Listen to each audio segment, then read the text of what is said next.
there's a point in time where also you made a shift, I think, at Rabobank, and that's when you switched to agile ways of working. I know it's a topic we hear a lot about. Agile's a bit one of those buzzwords, but Rabobank has actually made that shift. So what would be great is to understand, firstly, why has Rabobank shifted to agile ways of working? Yeah, so what you see first in the market is that there is a lot of change. So we have new technologies, they become available faster and faster.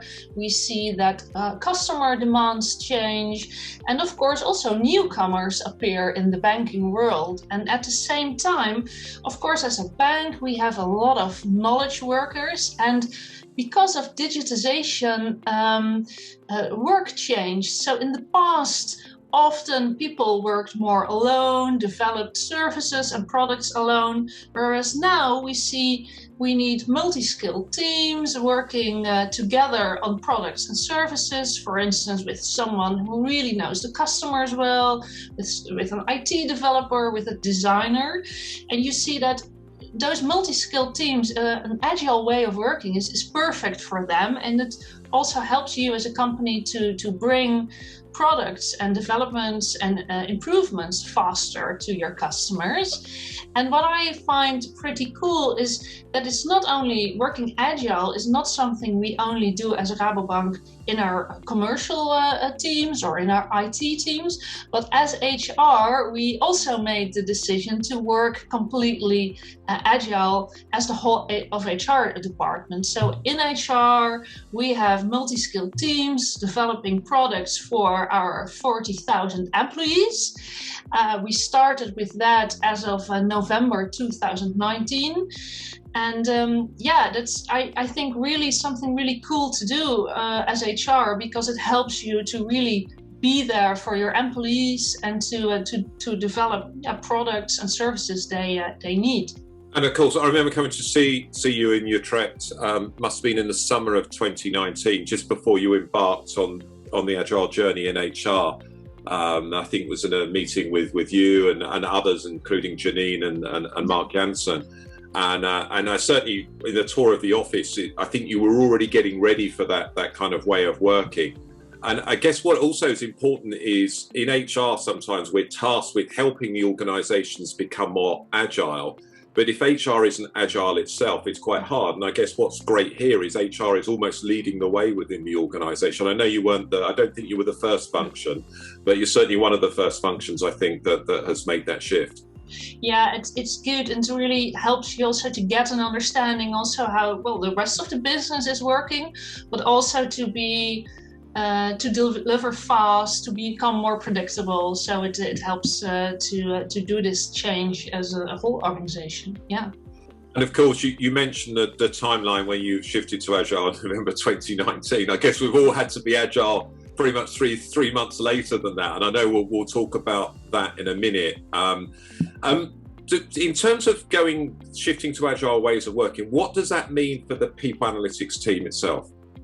Yeah, so for me, Agile HR, or working Agile, and people analytics, it goes hand in hand, because if you want to do working Agile properly as HR, you really want to know what employees need, what they want, what problems they have during the day that you can solve as HR.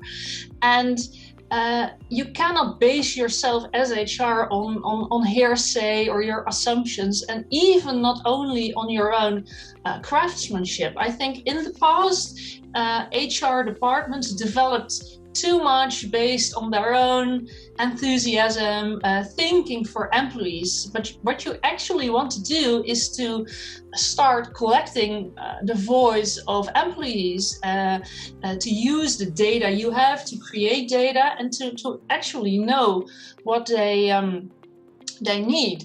And as a people analytics team, we started developing a product life cycle, which we introduced to HR teams.